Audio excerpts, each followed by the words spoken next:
కొత్త బిజినెస్ కోసం ఆలోచిస్తున్నారా? ఈజాన్ డిస్ట్రిబ్యూషన్ కోసం కాల్ చేయండి 9154729854.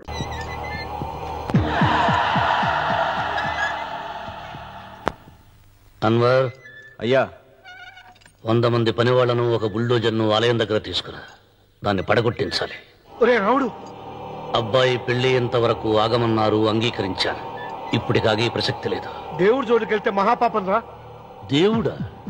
వాడి పేరేంటి? శివుడు. మరి బ్రహ్మ, విష్ణువు, రాముడు, కృష్ణుడు, వినాయకుడు, సుబ్రహ్మణ్యం, లక్ష్మి, సరస్వతి, పార్వతి వాళ్ళు దేవుళ్లే. అల్లా, క్రీస్తు వాళ్ళు దేవుళ్లే. వీళ్ళల్లో ఎవడు గొప్పవాడు? వాళ్ళ నమ్మకాలను బట్టి వాళ్ళ దేవుడినే గొప్పవాడు అనుకుంటారు. అని సరిపెట్టుకోవడం లేదు. మా దేవుడు గొప్ప, మా మతం గొప్ప అని ఒకరినొకరు నరుక్కుని చూస్తున్నారు. నిజంగా దేవుడనే వాడుంటే కొంతమందికి ఎందుకు అన్నం దొరకడం లేదు? కొంతమంది చిన్న వయసులోనే విధవరాళ్ళు ఎందుకు అవుతున్నారు? కొంతమంది పరిశ్రమలోనే తల్లిదండ్రులు ఎందుకు పోగొట్టుకుంటున్నారు? అది వాళ్ళ కర్మ. కర్మ అంటే పూర్వజన్మలో చేసుకున్న పాపం. ఆ పాపం నుంచి నీ దేవుడు కూడా వాళ్ళని రక్షించలేడా? రక్షించలేడు. అటువంటప్పుడు నీ దేవుడికి పూజనెందుకు చెయ్యాలిరా? కన్న బిడ్డల్ని సరిగా చూడలేని వాడు తండ్రి కాదు, అందరికీ అన్నం పెట్టలేని వాడు దేవుడు కాదు. వెంకన్న, నువ్వు సద్బ్రాహ్మణుడివి. వేదాలు చదివావు, ఉపనిషత్తులు చదివావు, పురాణాలు చదివావు. నేను ఏమీ చదువుకోలేదు. అసలు దేవుడి ఆకారం ఎలా ఉంటుందో చెప్పు. ఆయనకు ఆకారం లేదు, నిరాకారుడు. అటువంటప్పుడు గుడులెందుకు, గోపురాలెందుకు, వాటిలో విగ్రహాలెందుకురా? నేను చెబుతాను వినరా. గాలి దేవుడు, అది మనం పీల్చకపోతే చచ్చిపోతాం. నీరు దేవుడు, అది మనం తాగకపోతే బ్రతకలేము. భూమి దేవుడు, అది లేకపోతే మనకు అన్నం దొరకదు. అమ్మా నాన్న దేవుడు, వాడు లేకపోతే మనం అసలే లేవు. చదువు నేర్పిన గురువు దేవుడు, కష్టంలో, నష్టంలో, సుఖంలో, దుఃఖంలో దగ్గరుండే స్నేహితుడు. స్నేహితుడు అంటే నువ్వు నాకు దేవుడివి. నీకు మొక్కుతాను రా, అంతేగాని ఆ నల్ల రాళ్ళకి రెపరెక్కి కాదు. అంటే గుడి మెట్లకి మొక్కే వాళ్ళంతా మూర్ఖులా? నైవేద్యం పెట్టి నమస్కారాలు చేసే వాళ్ళంతా పిచ్చివాళ్ళ? గుండు గీయించుకుని పొర్లు దండాలు పెట్టేవాళ్ళంతా అమాయకులా? అవును. ఒక గుడి చూపించి ఆ గుడిలో దేవుడు వరాలు ఇవ్వడు అని చెప్పు. ఆ గుడి మెట్లలో ఒక్క మెట్టు కూడా ఎవడో ఎక్కడ. నైవేద్యం పెడతారన్నావు కదూ, ఎందుకో తెలుసా? పెట్టిన క్షీరాన్నాలు, దద్దోజనాలు, పులిహోరాలు మనం మెక్కుతామని తెలిసి, అదే దేవుడు తింటాడని తెలిస్తే శనగ చెక్క, ఒక బెల్లపు ముక్క కూడా పెట్టరా. వెంట్రుకలిస్తారన్నావు కదూ, దేనికి? మళ్ళీ ములుస్తాయన్న ధైర్యంతో. గుండు గుట్టించుకున్నాక జన్మలో ఒక్క వెంట్రుక కూడా మొలవదు అని చెప్పు. ఒక్కడు కూడా గుండు గుట్టించుకోడు. ఒరే రావుడు, గీతలో శ్రీకృష్ణుడు ఏం చెప్పాడో తెలుసా? చిచి! 16,000 మంది గోపికలతో సరసం, 8 మంది పెళ్లాలతో కాపురం చేసిన కృష్ణుడు ఎలా వేల్పు? వాడు చెప్పిన గీత మన తల రాత. వెంకన్న, నా దృష్టిలో భగవంతుని పూజించే వాళ్ళు 2 రకాలు. భయంతో పూజలు చేసేవాళ్ళు, ఆశతో మొక్కేవాళ్ళు. పాపం చేశాం, ఆయనకు దండం పెట్టి చేసిన పాపాన్ని ఏదో ఒక రూపంలో హుండీలో వేసేద్దామనుకునే వాళ్ళు మొదటి రకం. మొక్కితే ఏదో దక్కుతుందని ఆశపడేవాళ్ళు 2వ రకం. నా భూమి నేను సొంతం చేసుకున్నాను కాబట్టి అది పాపం కాదు. భయం లేదు, ఏదో అయిపోవాలనే ఆశ, తపన నాకు లేదా. ఈ రామన్న చౌదరి నిన్న జరిగింది మర్చిపోడు, నేడు జరగాల్సింది వాయిదా వేయడు, రేపటి గురించి ఆలోచించడు. వాస్తుపురుషదేవతాభ్యో నమః. ధ్యాయామి, ధ్యానం సమర్పయామి, ఆవాహయామి, ఆవాహన.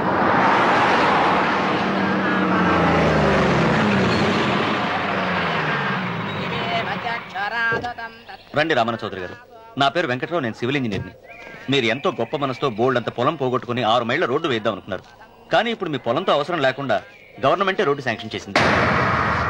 ఆ ఆలయం కూడా పడగొట్టక్కర్లేదండి.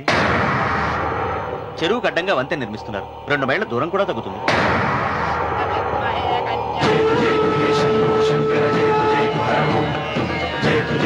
పాట వేయించడానికి నువ్వే వడివిరా, భగవంతుడే వేయిస్తాడు. అమ్మవారి ఆలయాన్ని నువ్వు తాకలేవు. పువ్వులు వేయండి రామన్న గారు. అయ్యో సంస్మరణాత్మం ఆయన ఎవరు? జటాధారి స్వాముల వారు. నీకు తల్లిదండ్రులు ఉన్నారా? లేరు, చనిపోయారు. ఫోటో ఉందా? ఉంది.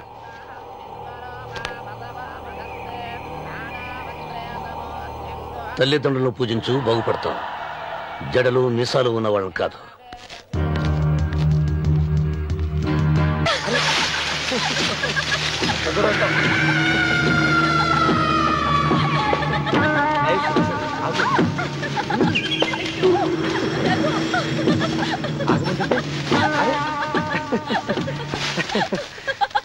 అయ్యో రఘు, నా మాట విను.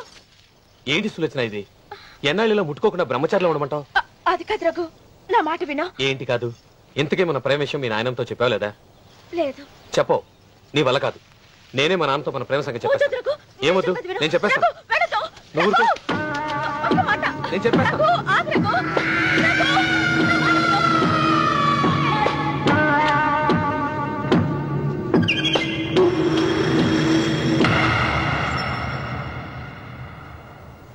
నువ్వా? నేనే. ఎందుకొచ్చావు? నువ్వు మా నాన్నని చెప్పిన రాక్షసుడివి అంటావు. వెంటనే వెళ్ళకపోతే నిన్ను చంపేస్తాను అంటావు కదమ్మా.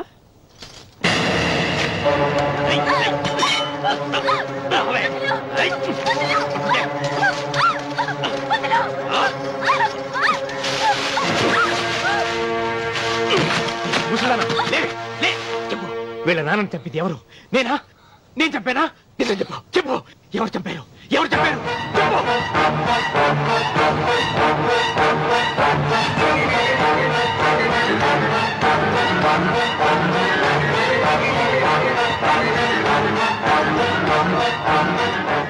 ఇన్నాళ్ళు ఈ నిజం ఎందుకు చెప్పలేదు?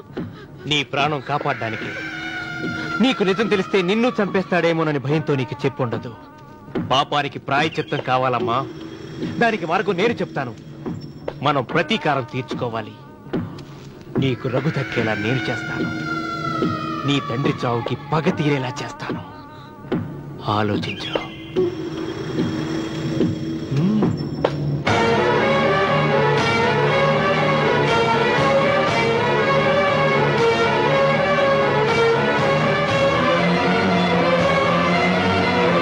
నేను నమ్మను. మా నాన్న దేవుడు. మా తాతయ్యకు జరిగిన అన్యాయానికి ప్రతీకారంగా పొలాలు స్వాధీనం చేసుకున్న మాట నిజమే, కానీ హత్యలు చేసే అంత దుర్మార్గుడు కాదు మా నాన్న. అందుకే చెప్పాను, నువ్వు నమ్మలేవు, నన్ను మర్చిపోమని. సులోచన, అదే నిజమైతే మా నాన్న నిలదీసి నిజమేంటో తెలిసాక ఆ ఇల్లు వదిలేసి వచ్చి నేను నిన్ను పెళ్లి చేసుకుంటాను. అది మహాప్రమాదం. మా మధ్యలో మాట్లాడడానికి నువ్వెవడవి? మీ నాన్న చేసిన హత్యకు 14 ఏళ్లు శిక్ష అనుభవించిన వాడిరా. నీకు నా మీద జాలి రావాలి, కానీ కోపం వస్తుందేంట్రా?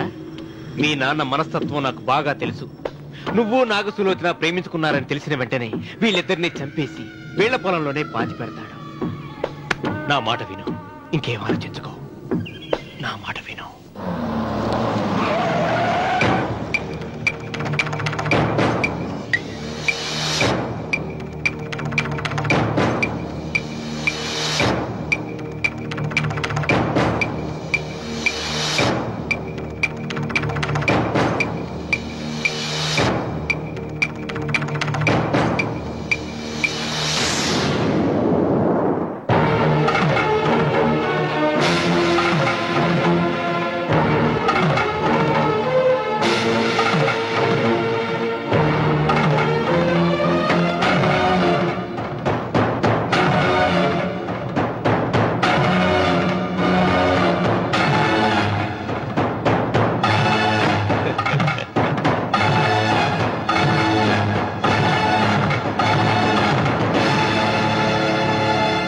అన్నయ్యా నమస్కారం.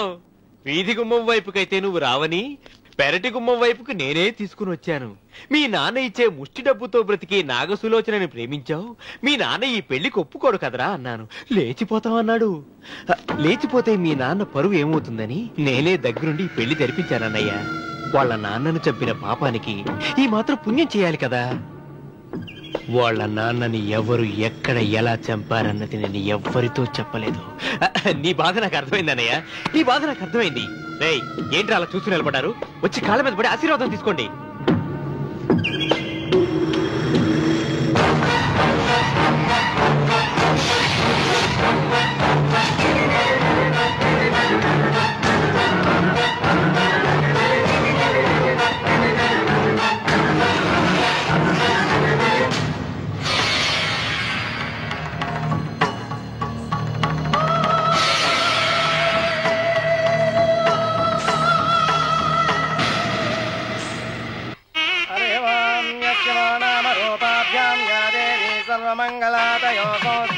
పుంసాం సర్వతో జయమంగళం శ్రీమంగళగౌరీ దేవతాయై నమః. అమ్మా తమ రెండో కోడను కూడా తీసుకొచ్చి కూర్చోబెట్టండి. అలాగే. లంబోదరాంగ్రద్వయమంబగ శ్రీ సర్వస్వామ్యం.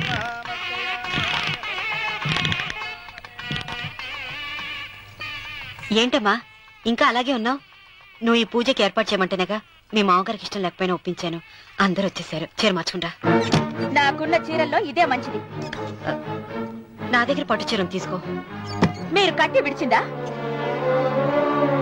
లేదమ్మా, కొత్త పట్టు చీర ఉంది. వద్దులేండి. పోనీ నగలైనా పెట్టుకోమా. మీరు పెట్టుకోక మిగిలినవా? కాదమ్మా, నా దగ్గర 7 వారాల నగలున్నాయి. దేవుళ్ళకు కావాల్సింది చీరలు నగలు కాదు, భక్తి. వస్తున్నాను, పదండి.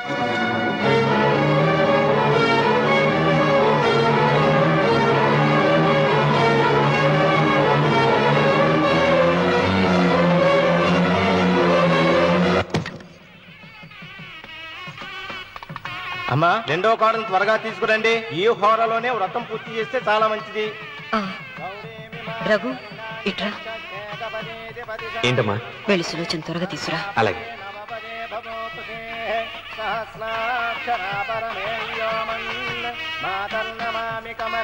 ఏమంది? రానుందమ్మా. ఎందుకని? ఎందుకని ఇంతమందిని అడుగుతున్నారా? ఈ వ్రతం పెట్టింది ఎందుకు? నా పెద్ద కోడలు కోటీశ్వరరాలు, అందుకే 25,000 రూపాయల పట్టు చీర కట్టుకుని 10 లక్షల రూపాయల బంగారం ఒంటి మీద వేసుకుందని గొప్పగా చూపించి నా రెండో కోడలు ఏమీ లేదన్న నమ్మకం కదా. మాట్లాడక. అమ్మా నీ కొత్త పట్టు చీర నగలు తనకివ్వమ్మా. ఇస్తానన్నాను రా, తానే వద్దంది. అయ్యో అయ్యో అయ్యో, ఎంత అబద్ధం! ఇస్తానన్నారా? మీరు ఇస్తానన్నారా? చూసారా చూసారా ఎంత అబద్ధం ఆడుతున్నారు? నీ మొహానికి ఈ నేత చీర వస్తున్నారు చాలే అన్నదు. నాగసులోచన, మీరు అలా అన్నారని ఈ ఇంటి మూలంగా చచ్చిపోయిన మా నాన్న మీద ఒట్టేసి చెప్తున్నారు. మీరు మీ ఆయన మీద ఒట్టేసి చెప్పండి. నేను మా ఆయన మీద ఒట్టేసి చెప్తున్నా. ముత్తైదువులను పిలిపించింది పసుపు కుంకుమలు గాజులు ఇచ్చి పంపటానికి గాని ఈ ఇంటి 4 గోడల మధ్య జరిగిన దానికి సాక్ష్యాలు రుజువులు ఇప్పించి పంపటానికి కాదు. నాగసులోచన, ఈ ఇంటికి 2 సింహద్వారాలున్నాయి. దేవుడిని ప్రేమించే వాళ్లకు ఒక గుమ్మం, దేవుడిని ద్వేషించే వాళ్లకు 2వ గుమ్మం. నీ ఇష్టం వచ్చిన గుమ్మం వైపు నువ్వు వెళ్ళవచ్చు.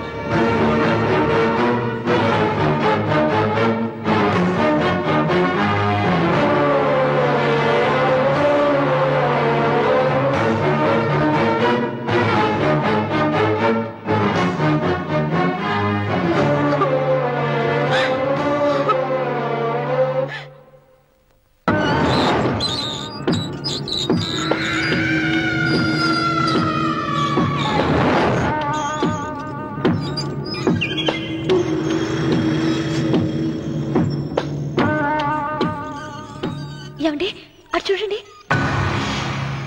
విక్షుపతి లేక్కడి నుంచి. నువ్వు తిను మావయ్య. ఏ ఇంటికి నా కోసం వచ్చావు, నిన్ను నేను గౌరవించుకోవాలి కదా. అది మా నాన్న కూర్చుని ఉయ్యాల వల్ల. ఆహా, రేపు ఆయన చచ్చిపోతే ఎవరు కూర్చుంటారు? ఆయన బూడిద పోసి పెడతారా? సులోచన రఘు లేడు, ఎందుకు అలా అరుస్తారు?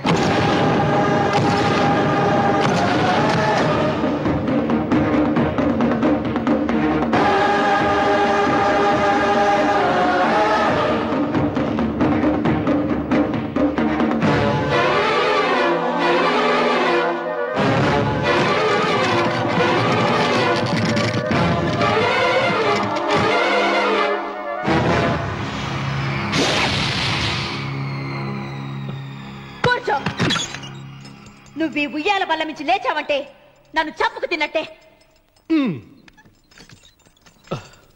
అన్వర్,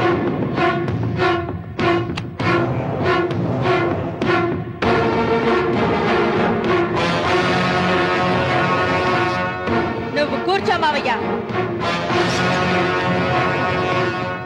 సులోచన, బుద్ధి లేకుండా ప్రవర్తించకు.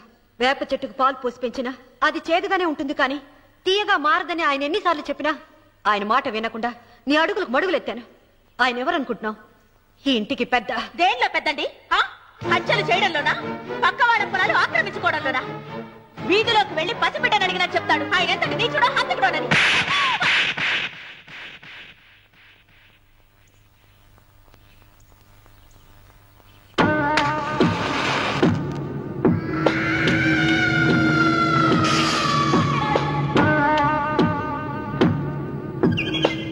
అమ్మా నువ్వెన్నైనా చెప్పు, నా భార్య మీద చేయి చేసుకోవడం నేను సహించలేను. రఘు, అన్నయ్య నీ భార్య మీద చేయి చేసుకోవడం తప్పే, కానీ దానికోసం వాటాలు పంచమని చెప్పడం న్యాయం కాదురా.